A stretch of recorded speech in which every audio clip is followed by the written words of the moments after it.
Welcome to episode 5 of the Comedy Kitchen. I'm your host, Dennis Wirth, bringing on all my friends from the comedy world. I'm a stand-up comedian, and I've worked in restaurants for 20 years, so we're combining the two, the cooking and the comedy thing. We're putting them together.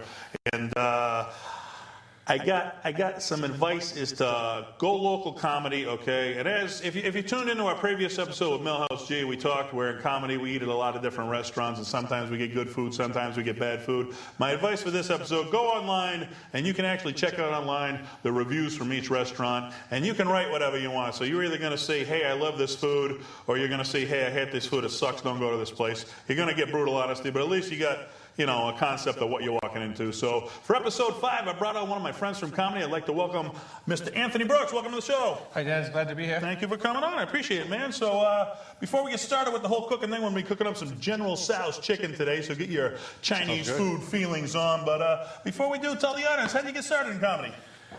I just love comedy so much. I just watched a lot of people do it, and then just decided to give it a shot about 3 years ago, and I've been doing it ever since. And yeah, you like watching it on TV, and then you go with what you're going to go with from there, right? So they call you the stuttering comic. Explain that to the people. How you incorporated stuttering into your comedy? Well, I would try my best to try to do it as quickly as I can.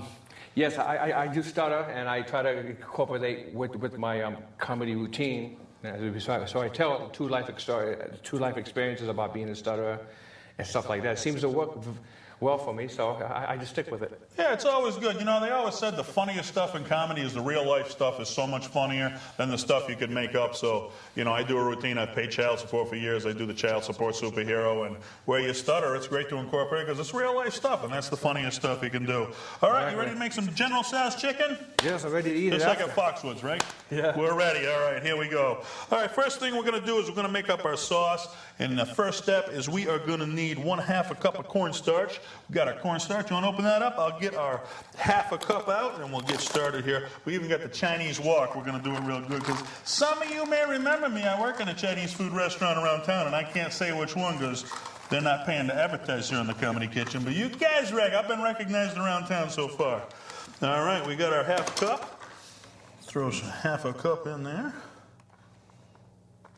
Looking good. Right in the wok. Don't worry, we make a mess here in the Comedy Kitchen. It's all good. All right, the next thing we're going to need is a 1/4 cup of water, and we got our Poland spring water. Nice. And we got our 1/4 cup. All right. Right on in the wok with a 1/4 cup of that. Okay, so as you got going in comedy, I know you've been doing it a while. Can you tell them, what's one of your favorite memories from comedy so far that you got to remember? Oh, there's been so many. My mainly one is when I had my very first time performing at Foxwoods Casino Comics. I really had a good time there. The people really loved my stuff, and I haven't been back since, but I still love it, and I do hope to go there again soon. But that's been the best time so far I've done comedy. Has been. Foxwoods, yeah, it's always good when you can play the big rooms, and if it's a big room, they get the mainstream comics. So if you can just crack the room, it's a good thing. And like you said, I've been there, played there once too, and it's a while before you come back. But just saying you played one of the major rooms, it's certainly a privilege. So that's always good stuff. All right, next thing we are going to need 1/2 teaspoon of fresh garlic minced. So Whamma jamma. All right, and we are going to get out our 1/2 teaspoon here. That's not it. That's not it. Oh, so strong. 1/2 teaspoon, Just a little bit for taste. You don't want too much of this or it's going to explode in your mouth and you're going to get that sour look. All right, we got that in. Good stuff. All right, after that, we're going to need 3/4 of a cup of sugar. We got some... No, that ain't domino. What do you got? Don't matter what we got. We got sugar. How much, 3 cups? 3/4 of a cup. So let's get out our 3/4 of a cup measuring cup. 1/2, 2/3, 3/4, whamma jamma. All right. Here we go. All right, we're going to throw that right in. A little extra is good because we like it extra sweet here on the Comedy Kitchen. Oh, yeah. It's all good. All right, we'll just set that anywhere. We make a mess. It's all good as long as we get there. Okay, I know in comedy, every night's different. Every crowd is different. Everything's different. All the time, is there any crazy stories you might have that you want to tell the audience here? What's a crazy story from comedy? Something crazy's happened with us on stage or at a show? Just when people who are in the audience try to get involved in the show and they start, trying to heckle you and stuff. Those are mainly the craziest things that I've experienced. You just have to deal with it and try to do your best and try to continue your routine. Sometimes you can't. You have to just, try to restrain yourself from going off stage and strangling the bastard. It's not that easy, but you have to do it sometimes. Just be fun and so happy. And the rest of the crowd can still enjoy the comedy show also. I've had those nights, yeah. People go to a comedy show and they get so involved they want to be a part of their show, but while they're trying to be a part of it, they're ruining it for the rest of the people. And people drink at a comedy show too, and you start drinking and you start doing crazy stuff. So every crowd's different, and that's half the fun of it right there. But certainly a lot of crazy things happen to you in comedy. All right, next thing we're going to need is a half a cup of soy sauce. I think the soy's over on your side, and we're going to find a half a cup right here. And we'll throw some of that. And what's some of your favorite Chinese food, Anthony? I love beef teriyaki. Good stuff. And beef lo mein. I think we're going to be a while with that. Maybe take that plastic cap off. Chicken fingers. Oh, we can just keep shaking it. Yeah. We're getting there, man. It's my favorite thing to do right here. You like the appetizers, basically, right? Yeah. The crab rangoon, the chicken wings. Yeah, the stuff that's really good for you. Yeah. It's great for my diet plan. It's really good. Yeah, Chinese food is a good taste, but not good for the diet plan. Unless you're using vegetable oil, then it's not as half bad. But if they're using lard, it's going to catch up with you. So it's caught up with me. Don't worry, you got a ways to go, baby. All right, after that, we need a quarter cup of white vinegar. I think you got that over there. Yeah, I got that. We got our quarter cup. I'm going to throw a little bit in there. Vinegar. Nice. All good taste here. You want a good General Tso's chicken? You're getting the recipe. Chinese didn't want to give me this, like a secret recipe, but the Chinese are not smarter than the power of Google, baby. Don't you worry about that. All right. So as growing up, why don't you tell the listeners here, what were some of the mainstream comics that you liked watching as a kid that made you want to inspire you to do comedy?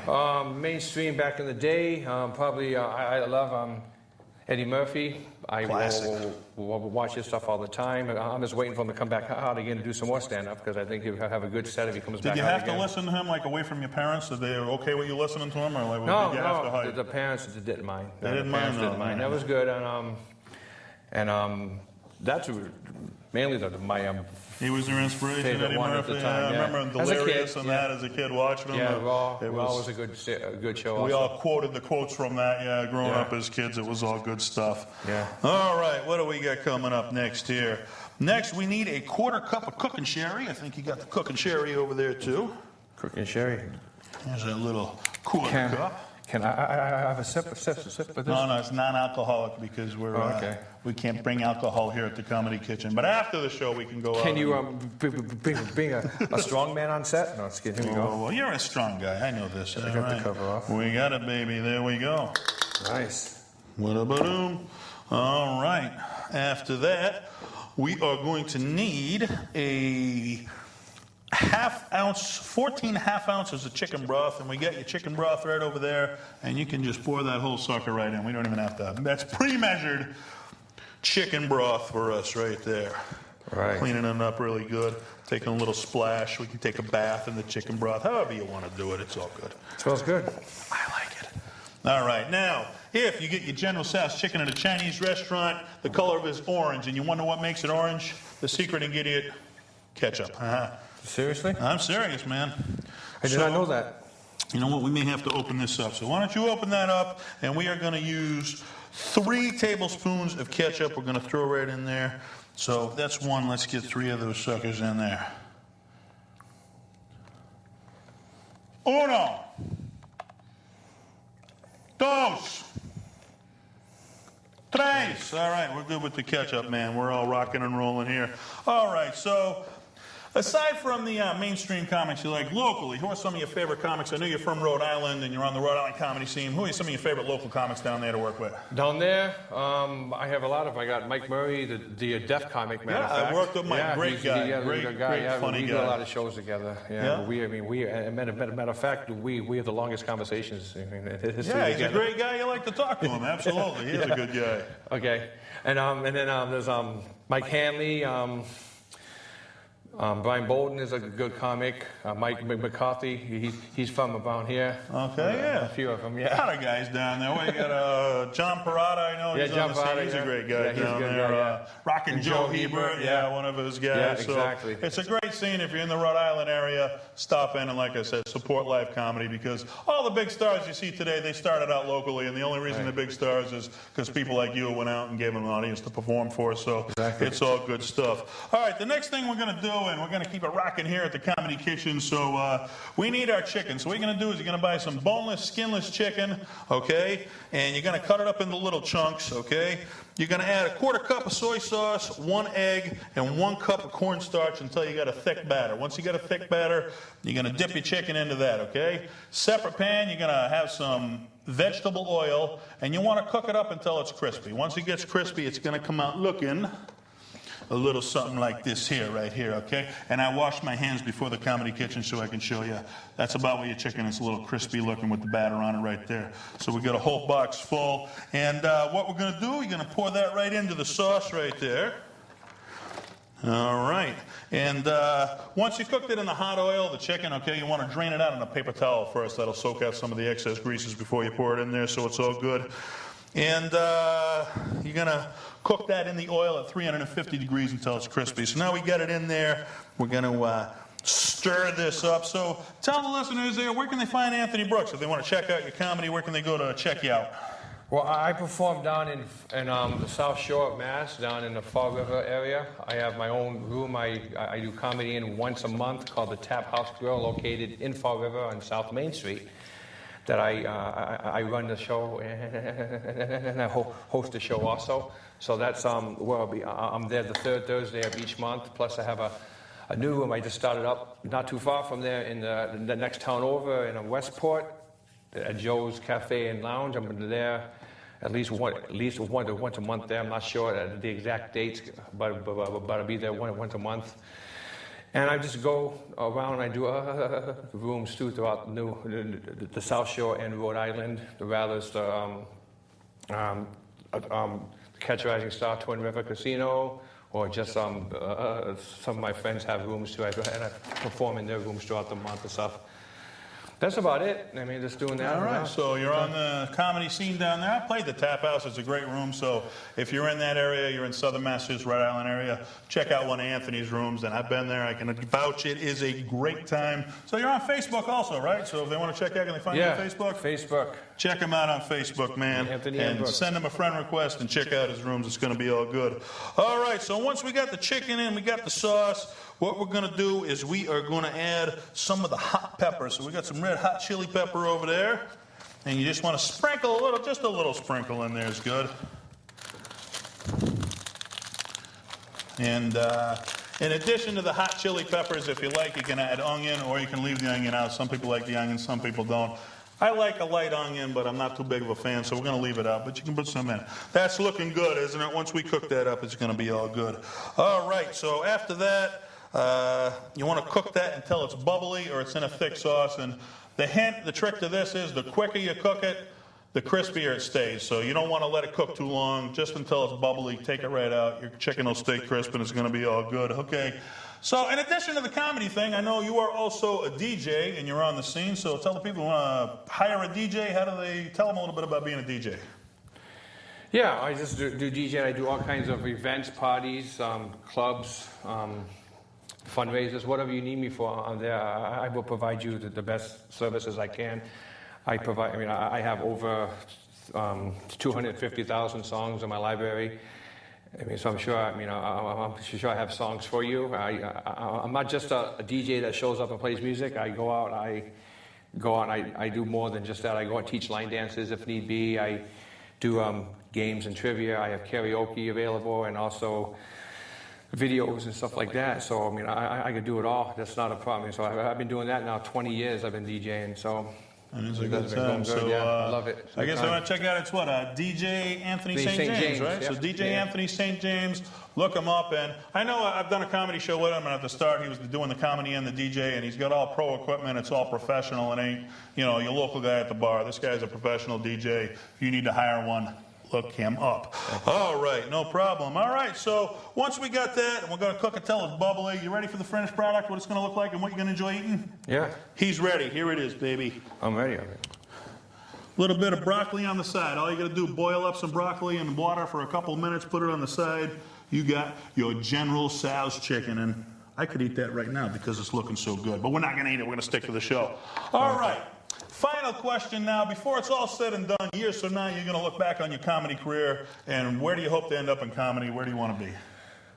I at least want to be, more funnier, obviously. Yes, so I can get into bigger places, bigger venues, and be more liked, and and play on bigger venues and be a national headliner one day. I mean, like I said, I've only been doing it a few years. I mean, so I still probably have a little longer way to go. I'll probably be in my 70s by the time I hit that.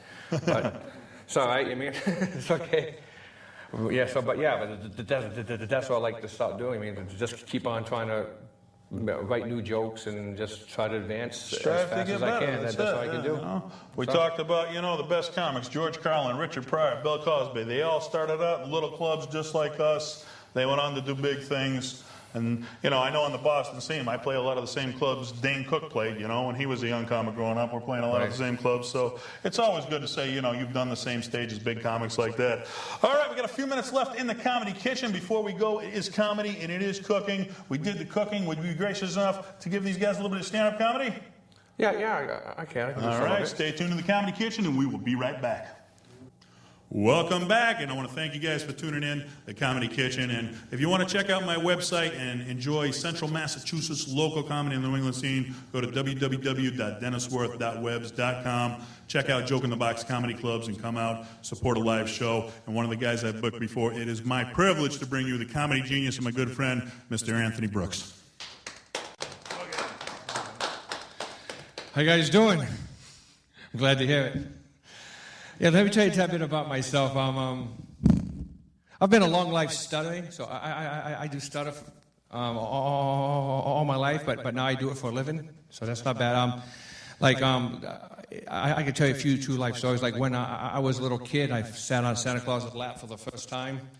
I said I was 7 years old. Santa says to me, "Hey, what would you like for Christmas this year?" And I said, "Yeah, Santa, I'd like to get a skateboard." And then that Christmas day, I had 7 skateboards under my tree, and 6 new friends. That was nice. And then growing up and stuff, just meeting people and stuff, I realized what girls or ladies wanted at the bar, and what it was security, because that's what they yelled every time I approached them. Security, get this guy out of here. He can't say a damn word. So then, growing up and stuff like that in the meeting, like getting odd jobs. Like I thought of a job I probably would have a hard time doing as a stuttering person. How about a 911 operator? They're like, "Hey, yeah, what is your call the coroner, he's dead," something like that. And also to do imagine stuttering person as a air traffic controller. Yeah, you can't, because it's probably what would happen. Yeah, flight 107, you're clear to crash because you ran out of fuel, right? Something like that would happen. Also, how about the voices for a GPS system? We're like, yeah, turn left, recalculating, something like that would happen. But that might be good for as a stocking stuffer for the holidays, for that special someone in your life that's always late to work. At least he could blame the GPS, instead of being late on his own. Yeah, that's good, And like last week, I had a chance to call bingo at a nursing home. By the time I got the number out, 2 people died. Yeah, so that was. Yeah, so laugh at my pain, folks. That's all right. There's no big deal. I'm used to it by now. And my cell phone carrier. I mean, I called them up to see if they had a stutterers plan because my bill was really huge. It was really big. It was getting too expensive. So I said it there, and they said no. So that kind of upset me. But I used to leave a lot of voicemails, but I stopped doing voicemails because the last time I left a voicemail, my battery died on my phone. I couldn't handle it anymore. So that's one bad. I mean, that's one thing bad about being a stutter. But doesn't mean the thing that sucks about being a stutter. Sometimes you meet people for the first time who stutter also, and they always think I'm making fun of them. I mean, they're like, hey, they say, are you making fun of me? I'm like, no, I stutter too. And sometimes they don't believe me. They want like verification or something. I'm like, what the? So I ain't got it. This is what I do. That's it. And that's about it. I mean, I've been.